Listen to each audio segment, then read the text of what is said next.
Hello students, Gautam Nakar here. Welcome to science effects. और आज हम लोग का लेक्चर 3 है ऑफ ऑर्गेनिक और सेकेंड सेमेस्टर।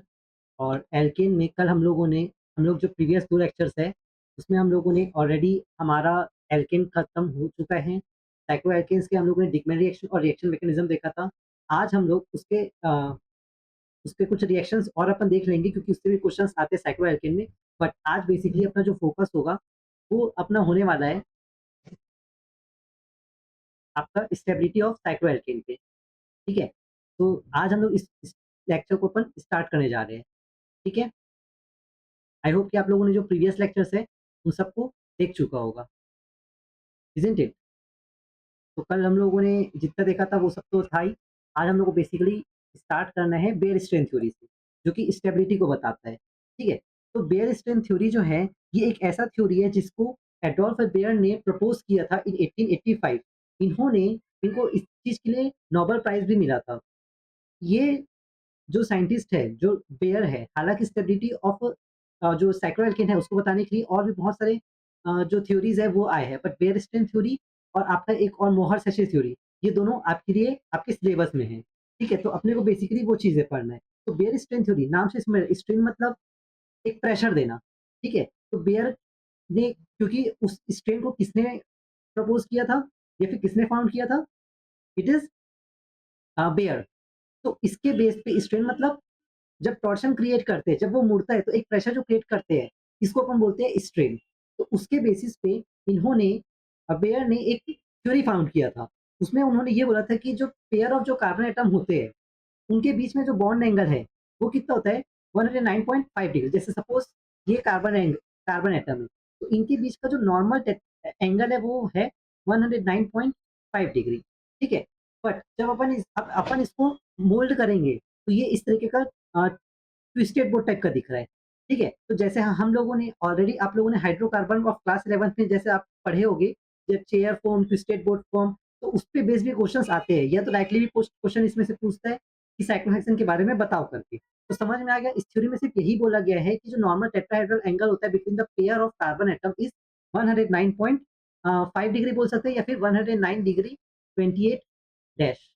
ठीक है, ये ऐसा बोला जाता है कि इनका नॉर्मल एंगल होता है, और जब इस एंगल से अगर वो डेविएट होते हैं, इसी थ्योरी को अपन बोल देते हैं बेयर स्ट्रेन थ्योरी। ठीक है, तो लेट्स स्टडी।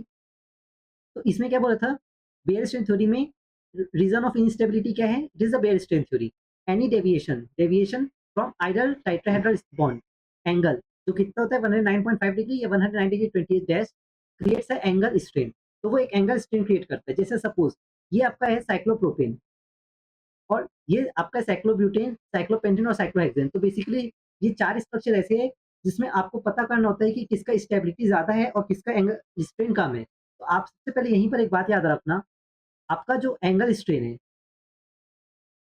एंगल स्ट्रेन, वो जो है वो इनवर्सली प्रोपोर्शनल टू स्टेबिलिटी होता है। मतलब जहाँ पर स्ट्रेन ज़्यादा होगा वहाँ पर एंगल स्ट्रेन कम होगा।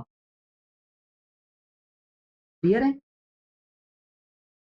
अब जैसे यहाँ पर साइक्लोप्रोपेन है, साइक्लोप्रोपेन, और ये क्या है आपका साइक्लोप्रोपेन का इंटरनल एंगल एक्चुअल देखेंगे तो कितना होता है, 60 डिग्री। अब डेविएट कितना होता है ये अपने को फाइंड आउट करना है। तो डेविएशन का फॉर्मूला होता है जिसको अपन पढ़ेंगे, half of desired angle minus actual angle. ठीक है, तो स्ट्रेन का फॉर्मूला होता है half of desired angle minus आपका होता है एक्चुअल एंगल। ठीक है, तो हम लोग डेविएशन को यहाँ से फाइंड आउट करेंगे इस फॉर्मूला से। ठीक है, तो आपको ये चीज भी पता होना चाहिए, डेविएशन का फॉर्मूला। ठीक है, तो अब इसमें बेसिकली आपका होता क्या है, आपका साइक्लोप्रोपेन, जो साइक्लोप्रोपेन है, तो साइक्लोप्रोपेन में क्या हो रहा है,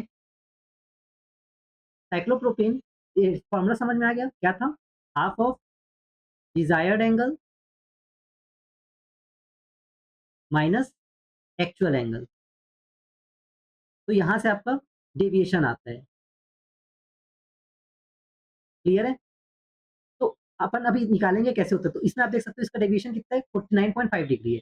अब अगर चूंकि इसमें अब इसमें कितना है 19.5 डिग्री, इसमें कितना है 1.5 डिग्री, और इसमें ऑलमोस्ट 0 के बराबर है साइक्लोहेक्सेन में। तो इससे क्या पता चल रहा है, अगर डेविएशन ज़्यादा है, तो उसका स्ट्रेन मीटर से आप लोग देख सकते हो, स्ट्रेन मीटर क्या बता रहा है, कितना उसमें कितना टॉर्शन क्रिएट कर सकते हैं। तो साइक्लोप्रोपेन जो है, उसके बहुत सारे फॉर्म क्रिएट हो सकते हैं, जैसे chair, twisted boat, half chair, इस तरीके से। मतलब इसका स्ट्रेन मीटर ये बता रहा है कि इसका स्ट्रेन ज़्यादा है, किसका, साइक्लोप्रोपेन का। साइक्लोब्यूटेन का थोड़ा-सा कम है, तो इसीलिए इसका थोड़ा-सा कम हो गया। साइक्लोपेंटेन का 1 आध 2 ही हो सकता है, इसीलिए इसका स्ट्रेन मीटर ऑलमोस्ट मॉडरेट के बराबर है। और इसमें इसमें भी लमसम, अब हाँ, तो इस साइक्लोप्रोपेन से लेके साइक्लोब्यूटेन तक के आपका नेगेटिव स्ट्रेन होता है, ठीक है? और इसके बाद से जब आप देखोगे तो इसका पॉजिटिव स्ट्रेन होता है, तो अपन इस चीज़ को पढ़ेंगे। समझ में आ रहा है? तो इसमें साइक्लोहेक्सेन में क्या लिखा है आपका? Baeyer incorrectly predicted strain assuming a planar structure. एक प्लैनर स्ट्रक्चर अगर अपन कंसीडर करते हैं, तो इसमें सबसे पहले कुछ, कभी भी कोई थ्योरी बनाया जाता है, तो उसपे एक असम्पशन्स लिया जाता है। तो हम लोग अब उसको देखते हैं। सबसे पहले हम लोगों ने देखा कि 1885 में एडोल्फ वॉन बेयर ने इस थ्योरी को प्रपोज किया था, ठीक है? Let me change the colour. Adolf von Baeyer ने इस थ्योरी को प्रपोज किया था in order to explain the stability और केमिकल एक्टिविटी को बताने के लिए ये थ्योरी आया था। तो इसका कोर कॉन्सेप्ट यही बोलता है कि कोई भी डेविएशन होता है आइडल एंगल से, तो वो एक एंगुलर स्ट्रेन क्रिएट करता है। Any deviation from ideal angle creates an angle strain which make molecule, तो वो जिसमें एंगल स्ट्रेन अगर क्रिएट होगा, तो उससे स्टेबिलिटी कम होगा और रिएक्टिविटी ज़्यादा होगा। जैसे हम लोगों ने पढ़ा था, एंगल स्ट्रेन जो है, वो क्या होता है? इनवर्सली प्रोपोर्शनल टू स्टेबिलिटी, ठीक है? तो अगर एंगल स्ट्रेन बढ़ेगा, तो स्टेबिलिटी कम होगा, और स्टेबिलिटी जो है वो inversely proportional to the power reactivity होता है। ये हम लोगों ने जब ऑर्गेनिक केमिस्ट्री पढ़ते हैं, तो स्टेबिलिटी और रिएक्टिविटी का रिलेशन पढ़ते हैं। तो ओवरऑल एंगल स्ट्रेन, स्टेबिलिटी और रिएक्टिविटी का ये रिलेशन होता है, तो इसको आप याद रखिएगा। तो इसमें हम लोगों ने देखा, जब स्ट्रेन क्रिएट होता है तो वो लेस स्टेबल होता है और मोर रिएक्टिव हो जाता है। अब 3 टाइप के स्ट्रेन हो सकते हैं, या तो एंगल स्ट्रेन, या तो टॉर्शनल स्ट्रेन, या तो स्टेरिक स्ट्रेन। एंगल स्ट्रेन में क्या होता है? The strain which is caused by increase और रिडक्शन ऑफ बॉन्ड एंगल। जब बॉन्ड एंगल या तो इंक्रीज होगा या तो डिक्रीज होगा, उसके कारण से जो स्ट्रेन आता है, इसको अपन बोलते हैं एंगल स्ट्रेन। तो हम लोग को एंगल स्ट्रेन के टर्म में ही बात करना होता है। और 2 टाइप के होते हैं, जैसे टॉर्शन स्ट्रेन और स्टेरिक स्ट्रेन। तो टॉर्शन स्ट्रेन क्या होता है? Strain which is caused by eclipsing bond on adjacent atom. तो वो स्ट्रेन जो कि, उसका कारण क्या है? जब एक्लिप्सिंग बॉन्ड जो एडजेसेंट एटम में जो एक्लिप्सिंग बॉन्ड जो है वो क्रिएट करते हैं। सपोज जैसे कि ये हो गया, तो इन दोनों के कारण से जो टेंशन क्रिएट होगा, जो रोटेशन क्रिएट होगा, या जो स्ट्रेन क्रिएट होगा, इसको अपन बोलेंगे टॉर्शन स्ट्रेन, ठीक है? और स्टेरिक स्ट्रेन क्यों कॉज होता है? Due to repulsive interaction of atom trying to occupy the same space. जब स्टेरिक स्ट्रेन मतलब, अब सपोज जैसे इसका बॉन्ड एंगल बढ़ गया, तो इस बॉन्ड एंगल को अगेन वो अपने नेचुरल स्टेट में जाना चाहेगा, वो जिस पोजीशन पे था। तो उसके कारण से जो टेंशन क्रिएट होता है, जो स्ट्रेन क्रिएट होता है, इसको अपन बोलते हैं स्टेरिक स्ट्रेन। तो आई थिंक आपको ये बेयर स्ट्रेन थ्योरी क्या बोलना चाहता है, इसका कॉन्सेप्ट क्या है, वो समझ में आ गया, ठीक है? तो बेयर ने प्रपोज किया था optimum orbital overlapping of atomic orbital achieved. तो एक नॉर्मल कितना होना चाहिए? 109.5 डिग्री। उन्होंने ये बोला था। इन शॉर्ट अपन ये बोल सकते हैं, आइडल बॉन्ड एंगल जो होता है वो कितना होता है? 109.5 degree. Effective and optimal overlapping produces, जब ऑप्टिमल इफेक्टिव ओवरलैपिंग होता है एटॉमिक ऑर्बिटल का, तो वो क्या प्रोड्यूस करता है? Maximum bond strength and stable molecule, ठीक है? effective and optimum overlapping of atomic orbital creates a maximum bond strength and stable molecule। मतलब एटॉमिक ऑर्बिटल, ऑब्वियस सी बात है, जितना ज्यादा ओवरलैपिंग स्ट्रांग होगा, उतना मॉलिक्यूल स्टेबल होगा, ठीक है? और उसका बॉन्ड स्ट्रेंथ भी काफी स्ट्रांग रहेगा। बॉन्ड एंगल, तो बॉन्ड स्ट्रेंथ और बॉन्ड एंगल के बीच का आपको रिलेशन पता है, ठीक है? तो higher the strain, higher is the unstability. तो ये हम लोगों ने ऑलरेडी यहाँ से देख चुका है कि एंगल स्ट्रेन जो है वो क्या होता है? Inversely proportional to the power stability, ठीक है? तो ये सब पॉइंट्स आप इंक्लूड कर सकते हैं। फिर हायर द स्ट्रेन प्रोड्यूसेस, ये सब अपन ये बोल रहे हैं कि इफेक्ट क्या होगा? इफेक्ट ऑफ स्ट्रेन के बारे में अपन यहाँ पर बात कर रहे हैं। तो इफेक्ट ऑफ स्ट्रेन आपको आई थिंक सो यहाँ पर से क्लियर हो गया। सबसे पहले क्या होता है? बॉन्ड स्ट्रेंथ के बारे में। तो बॉन्ड स्ट्रेंथ जो होता है वो इफेक्टिव एटॉमिक ऑर्बिटल के कारण से स्टेबल हो जाता है। सेकंड, रिएक्टिविटी और स्टेबिलिटी में क्या फर्क पड़ेगा? तो स्टेबिलिटी जो है वो अनस्टेबल होता है। थर्ड, रिएक्टिविटी, तो रिएक्टिविटी जो होता है वो इंक्रीज होता है। अगर स्ट्रेन ज्यादा है तो रिएक्टिविटी भी इंक्रीज होगा, ठीक है? क्योंकि हम लोग को पता है कि stability is inversely proportional to the power reactivity होता है, तो स्टेबिलिटी ज़्यादा है तो रिएक्टिविटी भी ज़्यादा होगा। तो ये सब आप इफेक्ट के तौर पे भी लिख सकते हैं, ठीक है? नाउ जो असम्पशन्स आपको अगर क्वेश्चन में पूछेगा, तो आप क्या-क्या लिखोगे? सबसे पहले तो इसका इंट्रोडक्शन लिख दोगे कि कौन बेयर कौन थे, उनको उन्होंने क्या अचीवमेंट पाया, फिर उसका एक कोर कॉन्सेप्ट लिख देना, उसके बाद फिर उसके इफेक्ट्स में क्या-क्या थे वो लिख देना, देन कुछ असम्पशन्स लिखना, ये सब पर्टिकुलर पॉइंट्स हैं जो आपको लिखने पड़ेंगे, ठीक है? जैसे सपोज़ लॉन्ग आंसर में आया, तो आपको सबसे पहले उसका इंट्रोडक्शन में यही सब लिखोगे, फिर आपका उसका जो कोर कॉन्सेप्ट है, मतलब नॉर्मल टेट्राहेड्रल एंगल के बारे में लिखोगे, फिर आप लोग उसका इफेक्ट लिख सकते हो। उसका इफेक्ट क्या-क्या पड़ा? तो इफेक्ट आपका स्टेबिलिटी, रिएक्टिविटी, ठीक है? और बॉन्ड स्ट्रेंथ, इसके बारे में बता सकते हो। फिर आप लोग बता सकते हो क्या असम्पशन्स लिए थे और लास्ट में अपन उसका एग्ज़ाम्पल लिखेंगे, ठीक है? तो इस जब आप इतना कुछ पॉइंट बेयर स्ट्रेंथ के बारे में लिखोगे तब आपको प्रॉपर मार्क्स मिलेगा, ठीक है? तो कुछ असम्पशन सबसे पहला तो ये प्लैनर मॉलिक्यूल है बोले थे। ऑल द रिंग सिस्टम जो होते हैं वो क्या होते हैं? प्लैनर होते हैं। डेविएशन फ्रॉम नॉर्मल जब वो डेविएट हो फिर वही चीज़ जब वो डेविएट होते हैं तो अनस्टेबल साइक्लोएल्केन का फॉर्मेशन करते हैं। Second point larger ring system जो है वो इन्वॉल्व करता है negative strain hence do not exist. Large ring system मतलब साइक्लोहेक्सेन के बाद वाले जैसे इस पॉइंट में लिखा होगा आपको। फिलहाल अभी सेकंड पॉइंट क्या है जो रिंग सिस्टम में और यही इसका एक लिमिटेशन बन जाता है क्योंकि ये लार्जर रिंग सिस्टम में काम करते हैं जैसे साइक्लोप्रोपेन, साइक्लोब्यूटेन और साइक्लोपेंटेन ये 3 साइक्लो एल्केन में ही बस काम करता है। बाकी जो साइक्लोहेक्सेन वाले जो आते हैं उसमें काम नहीं करता। क्लियर है? तो वही चीज़ यहाँ पर बोला जा रहा है कि लार्जर रिंग सिस्टम जो होता है वो इन्वॉल्व करता है नेगेटिव स्ट्रेन, इसलिए वो एक्जिस्ट नहीं करता। देन थर्ड आपका आता है bond angle. Let me check कि रिकॉर्ड हो रहा है कि नहीं। तब तक आप इसको नोट कर सकते हो।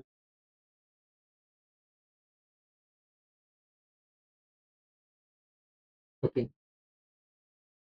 तो जो बॉन्ड एंगल जो है साइक्लोहेक्सेन में और साइक्लोएल्केन में वो आर नॉट लार्जर। तो बॉन्ड एंगल जो होता है वो इतना are not larger than 109.5 degree. क्यों? क्योंकि कार्बन रिंग जो होता है of those compound are not planar but they are puckered और रिंकल्ड।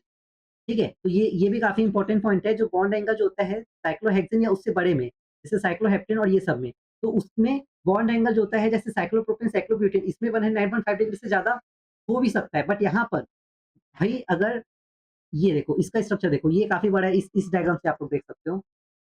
ये डायग्राम देखो। इसमें आप देख सकते हो कि इसका कितना मतलब बॉन्ड एंगल थोड़ा दिख ही रहा है, इसमें थोड़ा-सा कम हुआ, इसमें थोड़ा-सा वो हुआ और इसमें इंटरनल एंगल 180 डिग्री मतलब ओवरऑल बढ़ते चले जा रहा है, ठीक है? बॉन्ड इंटरनल एंगल, ठीक है? तो वही चीज़ यहाँ पर बता रहा है जो बॉन्ड एंगल जो होता है, वो 109.5 डिग्री से ज़्यादा नहीं होता क्योंकि वो एक तो वो प्लैनर नहीं होते और दूसरा वो रिंकल हो जाते हैं, बहुत पास-पास होते हैं। This assumption are useful to understand the और ये सब असम्पशन इम्पोर्टेंट है टू अंडरस्टैंड द इनस्टेबिलिटी क्योंकि हम लोग को बेसिकली रीज़न ऑफ इनस्टेबिलिटी पता करना है फॉर हायर साइक्लोएल्केन्स, ठीक है? तो आई थिंक आपको समझ में आ गया होगा एंगल स्ट्रेन होता क्या है? एंगल स्ट्रेन मतलब क्या होता है? Angle difference between the actual angle and the desired angle, ठीक है?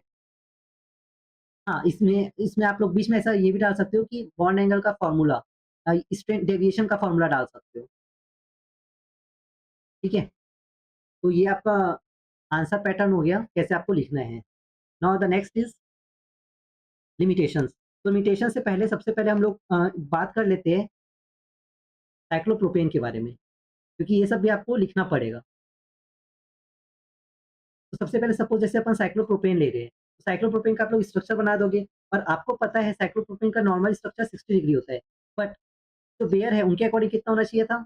ओवरऑल यहाँ से लेके यहाँ तक का कितना होना चाहिए था? 109.5 डिग्री या फिर 109 डिग्री 28 डैश, ठीक है? तो इतना कितना होगा?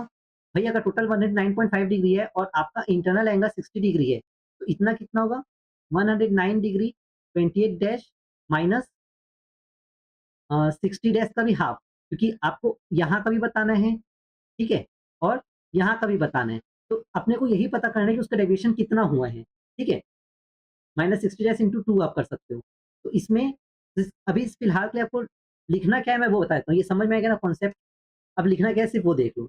साइक्लोप्रोपेन लिखोगे एग्ज़ाम्पल्स में साइक्लोप्रोपेन, साइक्लोप्रोपेन का फिर आप नॉर्मल स्ट्रक्चर बनाओगे, जो कि होता है 60 डिग्री, एंड फिर कितना होना चाहिए था उसके बारे में लिखोगे। तो टोटल कितना होना चाहिए था?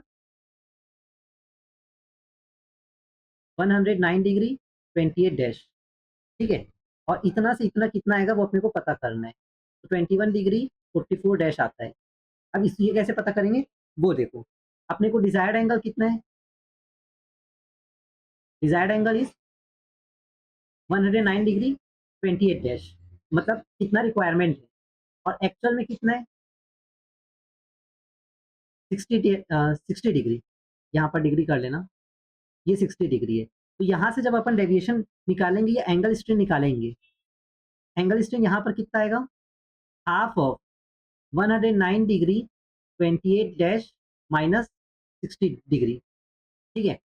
अब देखो, हमेशा याद रखना, ये 28 डैश को ना आप लोग डायरेक्टली 44 डैश लिखना, तभी उसका आंसर करेक्ट आएगा। जब डैश में लिखना होता है, क्योंकि बुक में आपको डैश में दिया होता है।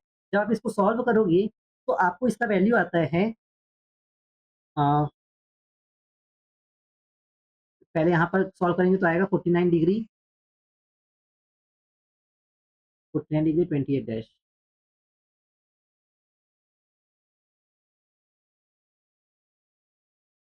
49 डिग्री 28 डैश का इधर हाफ, मतलब आपका आंसर आएगा 24 डिग्री 44 डैश, ठीक है? 24 डिग्री 40, यहाँ पर 20, यहाँ पर भी 24 कर लेना फिर। तो ये इसका डेविएशन कॉस हुए हैं 24 डिग्री 44 डैश, और 1 डिग्री का वैल्यू कितना होता है?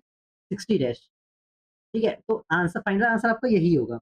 फिर आपको again same to same cyclobutane का भी करना है, ठीक है? मैं इसको लिख दूंगा, बस अभी स्ट्रक्चर देख लो। साइक्लो ब्यूटेन में कैसे होता है? इस तरीके का स्ट्रक्चर होता है, और डब्बा बस मत बना देना ना, ऐसा पूरा CH2 लिख के आना। यहाँ पर 90 डिग्री होगा, बाकी को मैं लिख देता हूँ, फिर देखेंगे। मैंने साइक्लोप्यूरिन का यहाँ पर लिख दिया, डिजायर्ड एंगल कितना है? 9 डिग्री, एक्चुअल एंगल 90 डिग्री होता है। एक्चुअल एंगल तो आपको पता ही होना चाहिए। जब कैलकुलेट करते हैं तो यहाँ पर कितना था? 9 डिग्री 44 डैश, मतलब पहले से स्ट्रेन कम हो गया। अब स्ट्रेन कम हो गया मतलब स्टेबिलिटी ज़्यादा हो गया, है ना? फिर जब आप सेम साइक्लोपेंटेन के लिए करोगे तो सेम वैसे ही करना है। 19 डिग्री, एक्चुअल एंगल है 108 डिग्री, यहाँ पर 0.44 डैश, स्ट्रेन और कम हो गया। अगर स्ट्रेन कम हो गया तो स्टेबिलिटी इसका और ज़्यादा हो गया, ठीक है? बट अब यहाँ पर उल्टा हो जाता है। अब यहाँ पर क्या होता है, साइक्लोमेट्रिक में जैसे ही आते हो, इसका एक्चुअल एंगल 120 डिग्री होता है, तो इसका जब आप निकालोगे तो नेगेटिव में आएगा वैल्यू, ठीक है? नेगेटिव स्ट्रेन आता है, तो इसलिए यहाँ पर ये इसका लिमिटेशन हो जाता है कि जो हायर एल्केन्स होते हैं उनके लिए वैलिड नहीं होता। तो आप इसके कंक्लूजन में ये बोल सकते हो कि सब, पहले तो आप ये स्टेबिलिटी बता सकते हो। स्टेबिलिटी में सबसे ज़्यादा, सबसे कम किसका होगा? साइक्लोप्रोपेन का। साइक्लो, मैं सिर्फ साइक्लो लिख रहा हूँ, बाकी पूरा लिखना, ठीक है? साइक्लोप्रोपेन का सबसे कम होगा, फिर साइक्लोब्यूटेन का, क्योंकि एंगल स्ट्रेन क्या हो रहा है? कम हो रहा है। देन साइक्लोप्रोपेन ब्यूटेन, पेंटेन, और फिर इसके बाद से मतलब सिर्फ अपने को बेसिकली ये लोअर साइक्लोएल्केन के लिए वैलिड होता है, और साइक्लोहेक्सेन का इतना ज़रूरी नहीं होता। फिर आप लोग एक टेबल बना सकते हो, जिसमें आप यहाँ पर लिख देना कौन सा कंपाउंड आप ले रहे हो, ठीक है? यहाँ पर डिजायर्ड एंगल लिखना, यहाँ पर एक्चुअल एंगल लिखना, यहाँ पर स्ट्रेन कितना है या वो लिखना, यहाँ पर आपका स्ट्रक्चर बना देना, और इतना मोर देन इनफ है आपके एग्जाम में लिखने के लिए। और मैं इसको इसलिए ज़्यादा एम्फेसाइज कर रहा हूँ क्योंकि इससे आपके क्वेश्चन आते हैं। यहाँ पर मैं आपको एक तो लिख के दिखाता हूँ, जैसे सपोज साइक्लोप्रोपेन का लिखना, साइक्लोप्रोपेन डिजायर्ड एंगल कितना होता है? हमेशा मैंने 9 डिग्री 28 डैश, एक्चुअल एंगल इसमें कितना था साइक्लोप्रोपेन में? 60 डिग्री। स्ट्रेन यहाँ पर आया था आई थिंक 24 डिग्री 44 डैश, है ना? ओके, वही था 24 डिग्री 44 डैश, इसका स्ट्रक्चर बना दिए, ठीक है? तो आपको ओवरऑल सिर्फ इतना ही लिखना है, ठीक है? तो आपको ये समझ में आ गया होगा, प्रॉपर्ली समझ में आ गया होगा। अब हम लोग लिमिटेशंस भी लास्ट में लिखना पड़ेगा टू एक्सप्लेन द, सबसे पहले ये effect of angle strain larger, जो साइक्लोएल्केन्स थे उसमें नहीं बता पाया था। दूसरा, साइक्लोपेंटेन को इसने बोला था should be much stable then cyclohexane, मतलब होना चाहिए था, ऑब्वियस सी बात है, लेकिन प्रैक्टिकली रिवर्स हुआ था, ठीक है? फिर लार्जर रिंग सिस्टम जो है, और यहीं से आपका सेशी मोहर स्टार्ट होता है, ठीक है? सेशी मोहर ने इसी पॉइंट को लेके एक नया थ्योरी बना दिया। लार्जर रिंग सिस्टम जो है वो प्लेनर नहीं होते, बट पकड़ होते हैं, जबकि इनका एजम्पशन ही यही था कि इट शुड बी प्लानर। चौथा, according to Baeyer as they have negative strength but they exist and much stable. जैसे आपका इसमें आया था साइक्लोहेक्सेन में, साइक्लोहेक्सेन में क्या था, नेगेटिव आया था, लेकिन इसको उन्होंने पॉजिटिव मान लिया, ठीक है, और बोल दिया कि ये ज़्यादा स्टेबल है साइक्लोहेक्सेन का, ठीक है। दूसरा, C double bond C is known to be formed easily, मतलब कार्बन डबल बॉन्ड कार्बन जो है वो इजीली फॉर्म हो जाता है बाय डिहाइड्रोजनेशन ऑफ, ये इतना इंपॉर्टेंट नहीं है, ये इसका लिमिटेशन है भी नहीं, ऐसा बोल सकते हैं। ये 3 पॉइंट आपको याद होने चाहिए, 4 पॉइंट, ठीक है। पहला एंगल स्ट्रेंथ के बारे में, दूसरा स्टेबिलिटी रिवर्स हो जाता है साइक्लोहेक्सेन वाला, तीसरा वो प्लानर प्लानर से रिलेटेड जो assumption लिया था, चौथा नेगेटिव स्ट्रेंथ जो है वो एग्जिस्ट करता है और स्टेबल होता है। अब हम लोग पढ़ रहे हैं सेशे-मोहर, जो कि इसका लास्ट थ्योरी है। तो जैसे कि जो बोहर थ्योरी था, अ, वो जो है, बोहर स्ट्रेंथ जो थ्योरी था, वो आपका पहले आया था 1855 में। बट आपका जो सेशे-मोहर थ्योरी जो है, वो 19 यहाँ पर 1890 में उनका बर्थ हुआ था, बट ये जो थ्योरी है, वो आपका आया था, दिखा जा भाई, ओके। ये आपका आया था 1918 में, ठीक है? 1918 में ये थ्योरी प्रपोज़ हुआ था, जिसमें इसका उसका जस्ट रिवर्स है। वहाँ पर क्या था, स्ट्रेन थ्योरी था, बट यहाँ पर स्ट्रेनलेस थ्योरी है, ठीक है? वहाँ पर ये बोला गया था कि जो साइक्लोपेंटेन जो है, उसके बाद से वाले जो होते हैं, वो अनस्टेबल होते हैं, इंक्रीजिंगली अनस्टेबल होते हैं। बट यहाँ पर उन्होंने कहा कि ये जो है, वो हमेशा स्टेबल होते हैं। उसके बाद फिर ये चीज़ बोला गया था, जो आपका सेशे-मोहर थ्योरी है, वो प्लेनर होते हैं। जो उसमें जो था, जो बोहर वाला, उसमें प्लेनर बोला गया था, बट यहाँ पर वो नॉन प्लेनर होते हैं, ठीक है? तो बेसिकली ये 3 पॉइंट है जो सेशे-मोहर ने यहाँ पर लिया था, समझ में आ गया? और वो पकड़िंग वाला, जो पकड़ वाला जो था रिंकल वाला, वो भी एक यहाँ पर उनको सेशे-मोहर ने कंसीडर किया था। ये बहुत ही छोटा-सा थ्योरी है, तो इसको एक बार चलो समझते हैं। तो सेशे-मोहर थ्योरी जो है, वो सबसे पहले, late me change the colour, okay. Propose that ring of 6 carbon और मोर आर नॉट फ्लैट, ठीक है, वो फ्लैट नहीं है, मतलब नॉन प्लेनर होते हैं वो, ठीक है। दे कैन एडप्ट, वो एडप्ट कर सकते हैं 3D conformation to eliminate the, वो 3D कन्फर्मेशन स्टेज, जैसे चेयर ट्विस्टेड पुल, ये सब शेप फॉर्म कर सकते हैं, ताकि वो एंगल स्ट्रेन को एलिमिनेट कर सके, और बाय मेंटेनिंग, और 109 डिग्री 109.5 डिग्री जो है वो मेंटेन करने के साथ-साथ वो 3D उसको मेंटेन कर सकते हैं without any changing the deviation of bond angle, ठीक है? तो ये किसने कहा था? सेशे-मोहर ने। अब इसका की इनसाइट क्या है? Cyclohexane, the prediction explained why cyclohexane is in fact, क्योंकि ये स्ट्रेन फ्री है, हाइली स्टेबल मॉलिक्यूल माना जाता है, resolving the contradiction in Baeyer strain. अब जैसे कि आप देखोगे, ये आपका इनकरेक्ट प्लेनर मॉलिक्यूल है, मतलब जो आपका साइक्लोहेक्सेन जो यहाँ पर लिया गया है, 1, 2, 3, 4, 5, ओके, ये साइक्लोहेक्सेन है आपका। तो साइक्लोहेक्सेन वहाँ पर क्या आया था? माइनस में आया था बोहर के अकॉर्डिंग, और अब उनके अकॉर्डिंग क्या था? ये प्लेनर होना चाहिए था। तो प्लेनर, वो साइक्लोहेक्सेन कभी भी प्लेनर में एक्सिस्ट करता ही नहीं है। इंस्टेड इसका स्ट्रक्चर जो है, वो इस तरीके से एक्सिस्ट करता है। पकड़ 3D मॉडल, मतलब रिंकल स्टेज में, ठीक है? ओवरऑल देखोगे तो ये कुछ इस तरीके से होता है। Yes,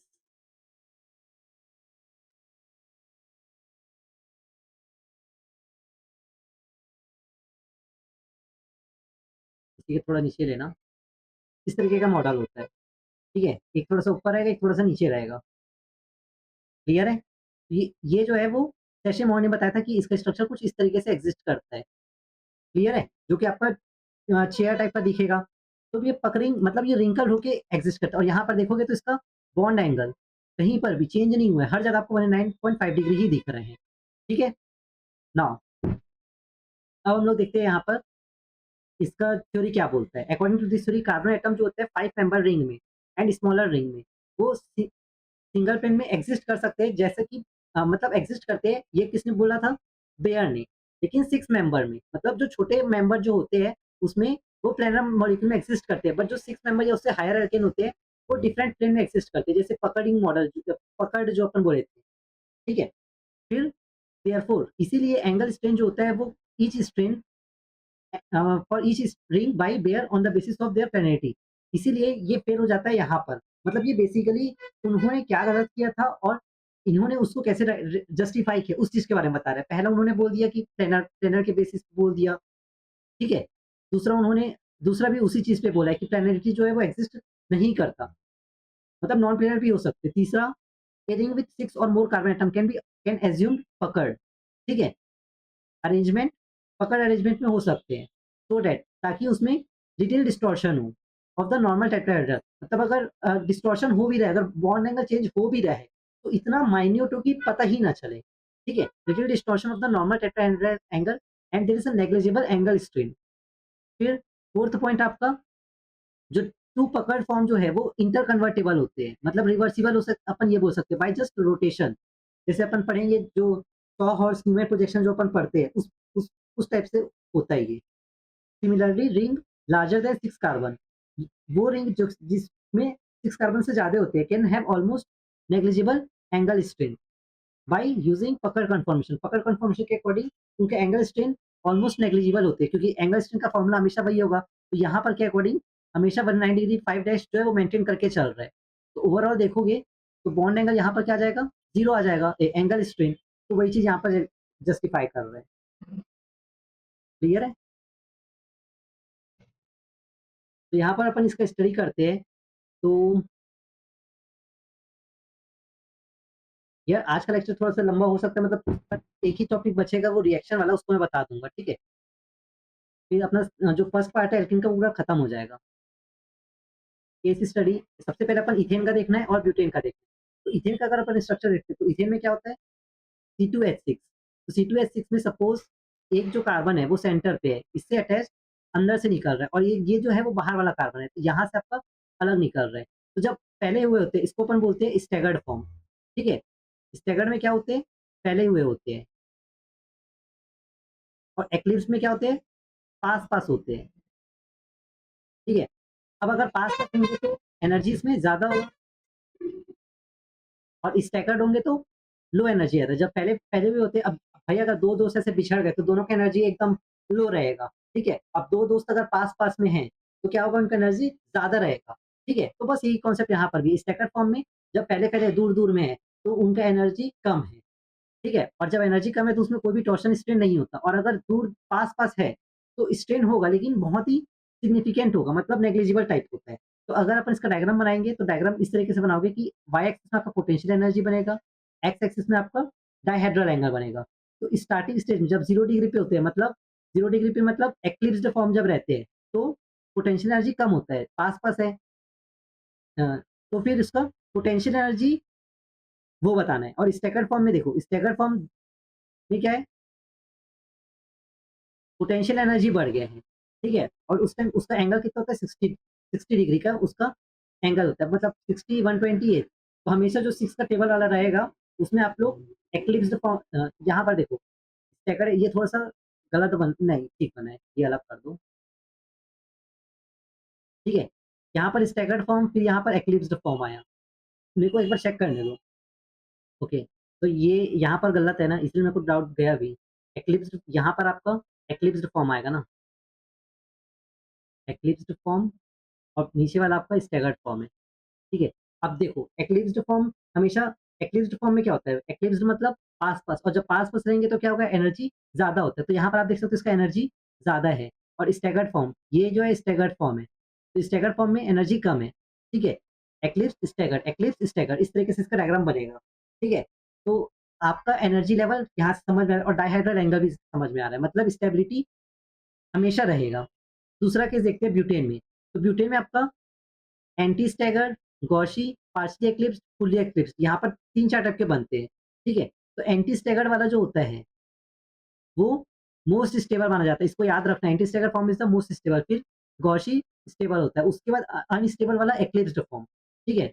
एक्लिप्स्ड form is the unstable. और यहाँ से आप देख सकते हो एनर्जी ज्यादा है, मतलब स्टेबिलिटी कम है, ऑब्वियस सी बात है। अब दो, अब आप ही समझ लो, अब आपके पास एक आपका एकदम अच्छा दोस्त रहता है, तो आपके बीच में क्या होगा, पास-पास बैठे हो तो एनर्जी आप दोनों के बीच का ज़्यादा है, मतलब जो लेक्चर दे रहा है आपके टीचर्स, वो समझ में ही नहीं आएगा, तो आपकी स्टेबिलिटी ओवरऑल क्या हो गई, कम हो गई, for overall classroom and for your own, है ना? बट यहाँ पर और जो स्टैकर में जस्ट उसका वाइस वर्सा होता है, तो सेम यहाँ पर भी होता है। एंटी स्टैगर मतलब दूर है, लेकिन और भी ज़्यादा दूर है, एंटी मतलब अगेंस्ट द दूर। तो उससे क्या हो गया, एंटी स्टैगर में क्या होता है ना, एक तो यहाँ पर ब्यूटेन का लेना है, तो सीएसटी के बगल साइड सामने सीएसटी रहेगा, ठीक है? एक ही तरफ बस। इसलिए अपन इसको बोलते हैं एंटी स्टैगर, मतलब काफ़ी दूर-दूर है, ठीक है? CH3, H, CH3, CH3 ये देख सकते हो, ठीक है? तो एंटी स्टैगर में ये एंटी स्टैगर फॉर्म जो होता है वो मोस्ट स्टेबल फॉर्म होता है। फिर गॉसी फॉर्म, फिर एक्लिप्स्ड फॉर्म। तो ये डायग्राम आप लोग एक बार देखना, ईज़िली समझ में आएगा, क्योंकि ये मैं इसको इतना एक्सप्लेन इसलिए नहीं कर रहा हूँ, क्योंकि ये आप लोग ऑलरेडी पढ़ते हो और डायग्राम से भी समझ में आ रहा है। बस इसमें डायग्राम याद रखना।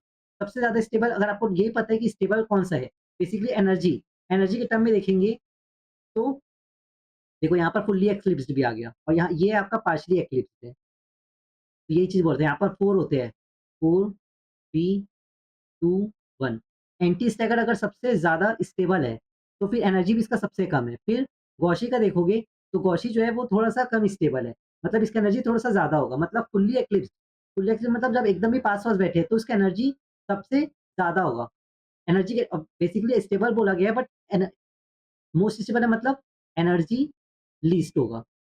और यहाँ पर क्या होगा, अनस्टेबल बोल रहे हैं मतलब एनर्जी हाईएस्ट होगा, ठीक है? इस चीज़ को बस याद रखना। स्टेबिलिटी ऑफ अ साइक्लोहेक्सेन अगर अपन देखते हैं, तो साइक्लोहेक्सेन जो है वो स्टेबिलिटी, अब हम लोग ने बोला था कि कन्फर्मेशन के बेसिस पे वो अपना एग्ज़िस्ट कर सकते हैं।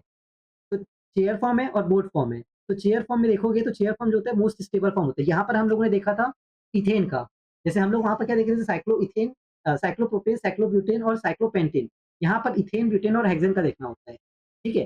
तो यहाँ पर अगर अपन हेक्सेन का देखते हैं, तो चेयर फॉर्म जो होता है वो मोस्ट स्टेबल माना गया है, जिसमें बॉन्ड एंगल जो होता है वो 109.5 डिग्री होता है।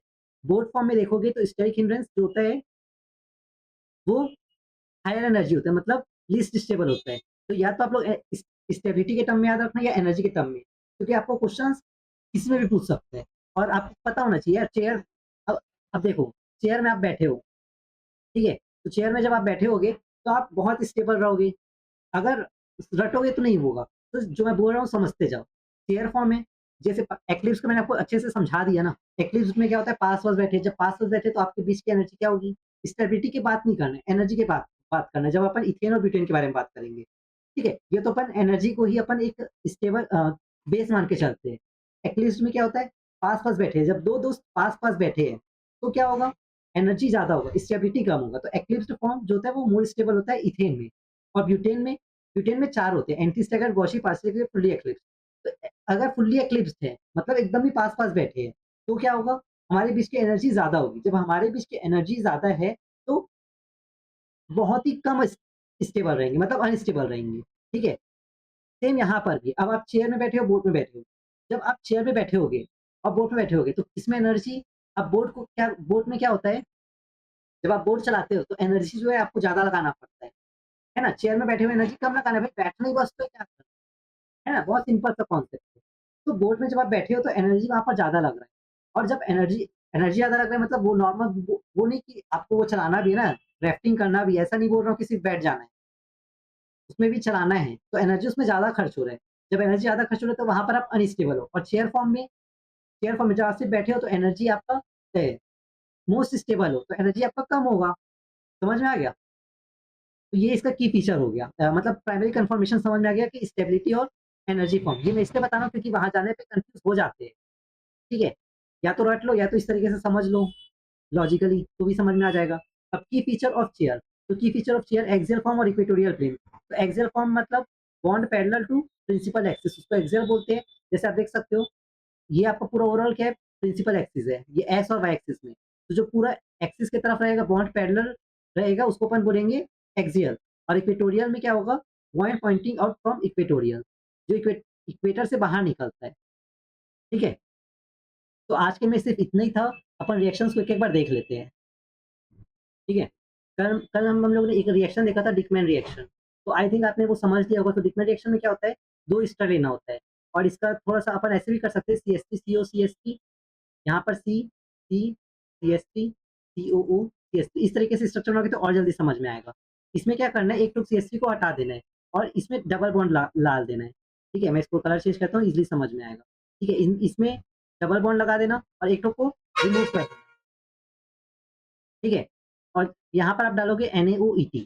तो यहाँ पर अब देखो ओवरऑल कितने कार्बन है, सबसे पहले वो काउंट करना है, 1 2 3 4 5, यहाँ से स्टार्ट करते हैं ना, 1 2 3 4 5 6, इसको काउंट नहीं करना होता ना।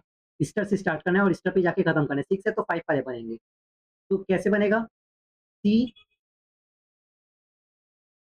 CH2, यहाँ पर C डबल बॉन्ड O, ये आपका CH2, इधर भी CH2, CH2 ये बन गया। तो ये ओवरऑल 5 कार्बन वाला बन गया। तो मैंने यहाँ तक आपको बताया था, उसके बाद फिर जिंक ये सब लेते हैं। तो डबल बॉन्ड O जो है वो आपका क्या हो जाता है? H2 में कन्वर्ट हो जाता है। तो CH2, क्योंकि अपने को बेसिकली पूरा ओवरऑल रिएक्शन एरोमेटिक कार्बन चाहिए। तो ये इसका स्ट्रक्चर फॉर्म हो जाएगा। तो ये जो है डिकमैन का एक बार और मैंने रिवाइज़ करवा दिया। इसके अलावा कुछ-कुछ रिएक्शंस और होते हैं। इसको भी एक-एक बार देख लेना। अगर जिसमें जो कार्बन जिसमें बड़े होंगे, ठीक है? मतलब जो साइक्लोहेक्सेन बड़े होंगे साइक्लोपेंटेन से ज़्यादा, तो उसमें स्ट्रेंथ जो है वो कम होता है आपका, स्ट्रेंथ कम होता है, ठीक है? इसलिए वो easily free radical substitution reaction आपको होता हुआ दिखेगा। बट जो आपका हायर स्ट्रेंथ होता है, ठीक है? हायर स्ट्रेंथ में क्या होता है जो छोटे वाले कार्बन होते हैं, ठीक है? उसमें क्या होता है स्ट्रेंथ ज़्यादा होता है। इसलिए वहाँ पर इस रिंग ओपनिंग रिएक्शन होता है। इस चीज़ को याद रखना। फिर रिएक्शन के बारे में अपन देखते हैं। ओके, तो कल हम लोगों ने ये रिएक्शंस बच गया था, या इसको कर लिया था, आई डोंट नो, एक-एक बार ये बच गया था। तो रिंग ओपनिंग रिएक्शन अपन देखते हैं, कैटालिटिक हाइड्रोजनेशन। तो नाम से समझ में आ रहा है इसमें अपने को क्या लिखना है? हाइड्रोजनेशन अपन क्या लेते हैं? निकल, प्लैटिनम, पैलेडियम ये सब लेना है। फिर मैकेनिज़्म सेम होगा। सबसे पहले क्या होता है? एडसॉर्प्शन होता है, दूसरा सीसी बॉन्ड ब्रेक होता है, तीसरा एडिशन ऑफ हाइड्रोजन होता है। इसमें करना कुछ नहीं होता है, जो भी आपको वो रहेगा। अब देखो ये क्या है? छोटे कार्बन है, ठीक है? और अभी भी मैंने आपको बताया था जिसमें छोटे कार्बन होते हैं, साइक्लोएल्केन्स मतलब साइक्लोपेंटेन से कम होते हैं, उसमें क्या होता है? रिंग ओपन होते हैं। तो इसमें हाइड्रोजन को जब अपन ऐड करते हैं इन द प्रेजेंस ऑफ निकल, प्लैटिनम या रोडियम, तो इसमें क्या होता है? एट 200 डिग्री सेल्सियस तो वो रिंग ओपन हो जाते हैं। दूसरा रिएक्शन है आपका सेम, जब अपन Cl2 लेंगे, तो Cl2 पे in the presence of H2 तो यहाँ पर आपका क्लोरीन ऐड हो जाएगा और यहाँ पर आपका ब्रोमीन ऐड हो जाता है। तो इस रिएक्शन को याद रखना, क्लोरीन और ब्रोमीन में किसमें होता है? डार्क में होता है, ठीक है? तो यहाँ पर से आपका 1,3 तो यहाँ पर अगर आप हाइड्रोजन बोलोगे तो हाइड्रोजन से क्या होता है? रिमूव होता है वो, मतलब ओवरऑल रिंग पूरा ओपन हो जाता है। बट यहाँ पर क्या होता है? रिंग क्लोज़ रहता है और उसमें एडिशन हो जाता है इस तरफ, ठीक है? जो भी एक्स्ट्रा ब्रांचिंग रहेगा, कहीं पर भी। ये तो आपका था ब्रोमीन ब्रोमीन और क्लोरीन का बस। रिएक्शन विथ एचबीआर और एचआई अपन करते हैं, तो एचबीआर में क्या होता है? एचबीआर अटैक करता है साइक्लोप्रोपेन में और फॉर्म करता है n propyl bromide but do not affect cycloalkane. HI attack both cyclopropane और अच्छा, सिर्फ यही बता रहा है कि एचबीआर जो है, वो जो होता है वो रिएक्ट कल हम लोगों ने देखा था एचएफ, एचसीएल, एचबीआर और एचआई में। एचसीएल और एचबीआर ये दोनों जो होता है वो रिएक्टिविटी ज़्यादा शो करते हैं, जिसमें सेलेक्टिव जो होता है एचबीआर होता है। तो एचबीआर वाला जो है वो साइक्लोप्रोपेन के साथ रिएक्ट करता है, जबकि एचआई जो है वो जो मोर रिएक्टिव होता है वो साइक्लोप्रोपेन और साइक्लोब्यूटेन दोनों के साथ रिएक्टिव होता है और फॉर्म करता है एन प्रोपाइल आयोडाइड, ठीक है? अब इसका कुछ-कुछ ये जो है अब आपका जनरल इक्वेशंस है, ठीक है? ये आपका क्या है? जनरल इक्वेशन है। तो इसमें सबसे पहले ये बॉन्ड को ब्रेक किया, हालाँकि इसमें क्वेश्चन्स आने के चांसेस कम है बट फिर भी देख लेते हैं, ठीक है? जब अपन एचएक्स को ऐड करवाते हैं, तो हाइड्रोजन यहाँ पर ऐड हुआ, हाइड्रोजन यहाँ पर H2O में H2O in the presence of H2SO4 जब लिखा होता है तो एडिशन ऑफ वाटर होता है। यहाँ पर H और यहाँ पर OH। जब X2 में एक तरफ X एक तरफ X आता है। जब X2 X यहाँ पर क्या है? X मतलब हैलोजन है ना, इसको याद रखना। जब हैलोजन आता है और वाटर रहता है तो एक में X आता है, एक में OH रहता है। जब BH2 रहेगा ये तो H2O2, ठीक है? H2O2 जब रहता है तो यहाँ पर H और OH हाइड्रोबोरेशन ऑक्सीडेशन रिएक्शन, ये आप लोगों ने पढ़ा होगा। एंटी मार्कोनिकॉफ रूल पे बेस्ड रहता है, ठीक है? तो ये दोनों लम्प सम सेम है, हाइड्रेशन और हाइड्रोबोरेशन, बट H2O2 में क्या होता है? एंटी मार्कोनिकॉफ रूल फॉलो होता है, ठीक है? अब इसका रिएक्शन अपन देख लेते हैं, जैसे क्लोरीन जो जैसे अभी अपन ने देखा था, जब डार्क में लेते हैं तो क्या हुआ था? वो एडिशन रिएक्शन होता है, ठीक है? मतलब इस तरीके का स्ट्रक्चर बन जाएगा। फिर जब अपन ब्रोमीन ऐड करवाते हैं तो यहाँ पर 1,3 डाइब्रोमो प्रोपेन बनेगा, ठीक है? मतलब दोनों ब्रोमीन ऐड होंगे इस तरीके से। मतलब यहाँ भी ब्रोमीन और यहाँ भी ब्रोमीन, जब अपन लाइट नहीं लेंगे तब। जब एचबीआर करेंगे तो एक तरफ H आएगा, एक तरफ Br आ जाएगा, ठीक है? और ये पूरा रिंग ओपनिंग रिएक्शन है, ठीक है? H2SO4 में आपका ये इम्पोर्टेंट है, KMnO4 में रिएक्ट नहीं करते, ये भी इम्पोर्टेंट है, ठीक है? तो ये इतना इम्पोर्टेंट नहीं है बट फिर भी मैंने बता दिया क्योंकि अगर सपोज़ क्वेश्चन पूछ दिया, तो आपको ये चीज़ें पता होनी चाहिए। और इसको याद देख लेना एक बार कि जब अपन KMnO4 में लेते हैं तो KMnO4 में यहाँ पर हम लोगों ने देखा था कि जो छोटे वाले जो होते हैं, ये क्या है साइक्लोप्रोपेन है, तो साइक्लोप्रोपेन जो है वो KMnO4 के साथ रिएक्ट नहीं करता। मतलब जो छोटे वाले एल्केन होते हैं वो साइक्लोएल्केन वो रिएक्ट नहीं करते। जो बड़े वाले होते हैं वो ईज़िली रिएक्ट करते हैं और ये जो है CH2 वो किसमें कन्वर्ट होता है? COOH में, रिंग ओपनिंग रिएक्शन, ठीक है? तो इतना ही था, आई होप सो आपको ये चैप्टर पूरा समझ में आ गया है एंड ये और भी बचा है। ओके, ये मैं अभी देख रहा हूँ। जो हम लोगों ने लास्ट में देखा था प्राइमरी कन्फर्मेशन साइक्लोहेक्सेन का, वहाँ पर का स्ट्रक्चर डायग्राम ये बनेगा। ठीक है? तो इसमें 6 टाइप के बनते हैं, chair, half chair, twisted boat, boat, बस इतना ही मतलब इतना ही याद रखना, फिर उसका जस्ट रिपीट हो जाता है। तो अब आप लोग डायग्राम ईज़िली कर सकते हो। चेयर में क्या होता है, जब आप चेयर में बैठे होते हो, तो कुछ एनर्जी कम लगता है, तो एनर्जी जो है इसलिए यहाँ पर लिस्ट हो गया और स्टेबिलिटी ज़्यादा होता है। जबकि जब आप बोट में बैठे होते हो, हाफ चेयर में हाफ चेयर बैठे हो, तो उसमें एनर्जी थोड़ा-सा ज़्यादा लगता है। मतलब क्या काफ़ी ज़्यादा लगता है। अब 2 डंडी टूटा है, तो आपको बैलेंस करना पड़ रहा है ना भई, तो एनर्जी सबसे ज़्यादा लगेगा, स्टेबिलिटी सबसे कम हो इसी में होता है। ट्विस्टेड बोट में एनर्जी थोड़ा-सा कम लगता है, क्योंकि अब ये पूरा ओवरऑल बैलेंस कर देगा ना पानी को और बोट में आपको पूरा वो प्रेश करना पड़ेगा। तो यहाँ पर एनर्जी सबसे ज़्यादा खर्च करना पड़ता है, ठीक है? मतलब एनर्जी सबसे ज़्यादा खर्च किसमें करना पड़ता है? हाफ चेयर में एनर्जी सबसे ज़्यादा खर्च करना पड़ता है और फिर बोट में थोड़ा-सा कम। ठीक है? बस इतना ही था, ये इतना इम्पोर्टेंट नहीं है, कन्क्लूज़न ही है। तो आई होप सो कि आपको ये समझ में आ गया है and we will see you in the next lecture of alkene. ठीक है? थैंक यू और लाइक, शेयर, सब्सक्राइब ज़रूर कीजिएगा। अपने दोस्तों को भी शेयर कीजिए। राधे, राधे।